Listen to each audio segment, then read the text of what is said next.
You're listening to A Chapter a Day, a daily podcast. The Bible comes alive as we read a chapter out loud each day. Hello, everyone. It's time for Chapter a Day. And my eyes are tired. So wearing contact lenses to rest my eyes from contacts. You're going to read. You're going to read 2 Samuel 19. It's a long chapter. So let me pull it up here. Here's what it says. Joab was told, the king is weeping and mourning for Absalom. And for the whole army, the victory that day was turned into mourning, because on that day the troops heard it. Hold on. And for the whole army, the victory that day was turned into mourning, because on that day the troops heard it said, the king is grieving for his son. The men stole into the city that day. Men steal in who are ashamed when they flee from battle. The king covered his face and cried aloud, "Oh, my son, Absalom! Oh, Absalom, my son!" Then Joab went into the house to the king and said, "Today you have humiliated men who have just saved your life and the lives of your sons and daughters and the lives of your wives and concubines. You love those who hate you and hate those who love you. You have made it clear today that the commanders and their men mean nothing to you. I see that you would be pleased if Absalom were alive today and all of us were dead." It's not true. "Now go out and encourage your men."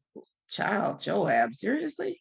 "I swear by the Lord, don't go out. Not a man will be left with you by nightfall.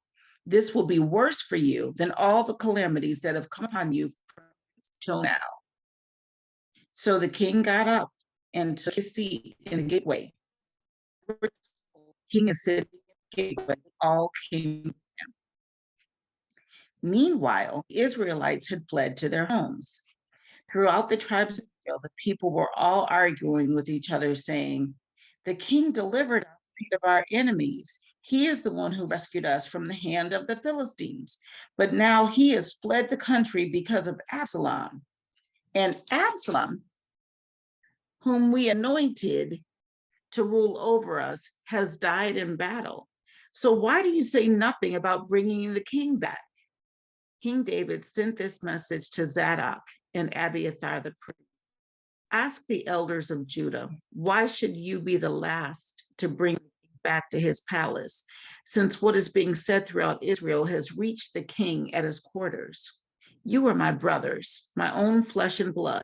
So why should you be the last to bring the king?" And say to Amasa, "Are you not my own flesh and blood? May God deal with me, be it ever so severely, if from now on you are not the commander of my army." And Joab, whoop, whoop, whoop. He won over the hearts of all Judah as though they were one man. They sent word to the king, "Return, you and all your men." Then the king returned and went as far as the Jordan. Now the men of Judah had come to Gilgal to go out and meet the king and bring him across the Jordan. Shimei, son of Gera, the Benjamite from Bahar, the men of Judah to meet. With him were 1,000 Benjamites. Ziba, the household, and his 15 sons and 20 servants. They rushed to the Jordan where the king was. They crossed at the ford, the king's household over, and do whatever he asked, he wished. When Shimei, son of Gera, crossed the Jordan, he fell prostrate before the king and said to him, "May my Lord not hold me guilty. Do not remember how your servant did wrong on the day my Lord the king left Jerusalem. May the Lord, may the king put it out of his mind." That's Jacob. "For I, your servant, know that I sinned."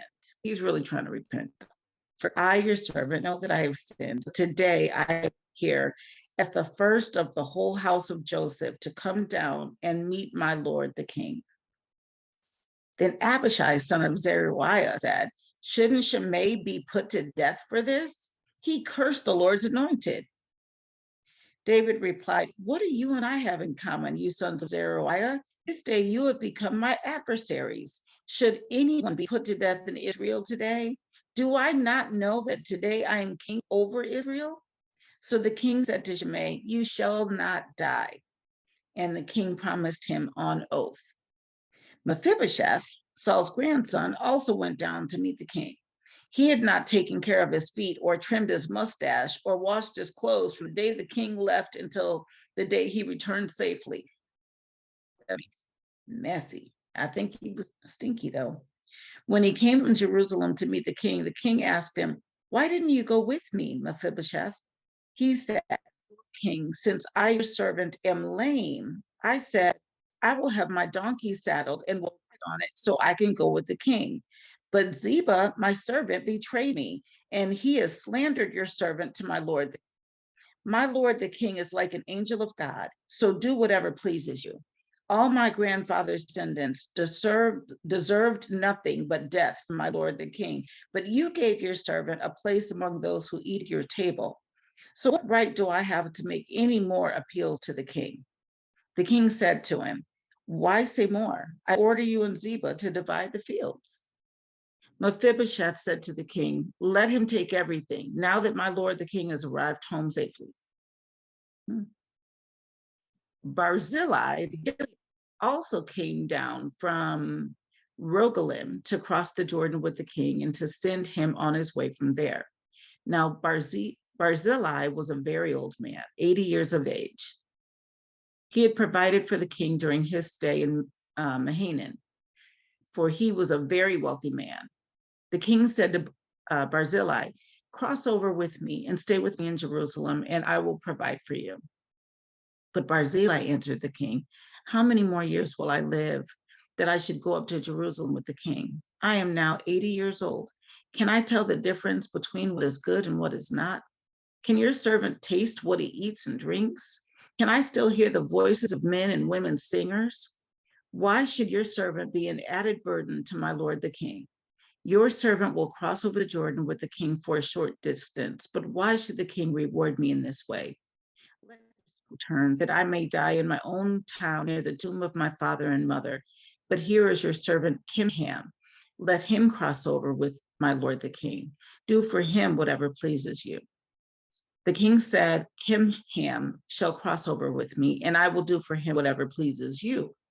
And anything you desire from me, I will do for you."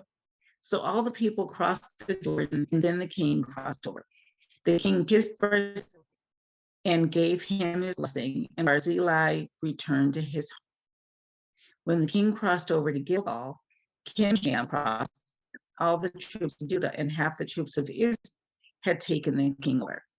Soon all the men of Israel were coming to the king and saying to him, "Why did our brothers, the men of Judah, steal him away and bring him and his household across the Jordan together with all of the men of Judah?" Answered the men of Israel, "We did this because the king is closely related to us. Why are you angry? Have we eaten any of the king's provisions?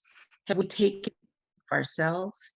Then the men of Israel answered the men of Judah, "We have 10 shares in the king. And besides, we have a greater claim on David than you have. So why do you treat us with contempt? Were we not the first to speak of bringing back our king?" But the men of Judah responded even more harshly than the men of Israel. So yeah, Judah and Israel are just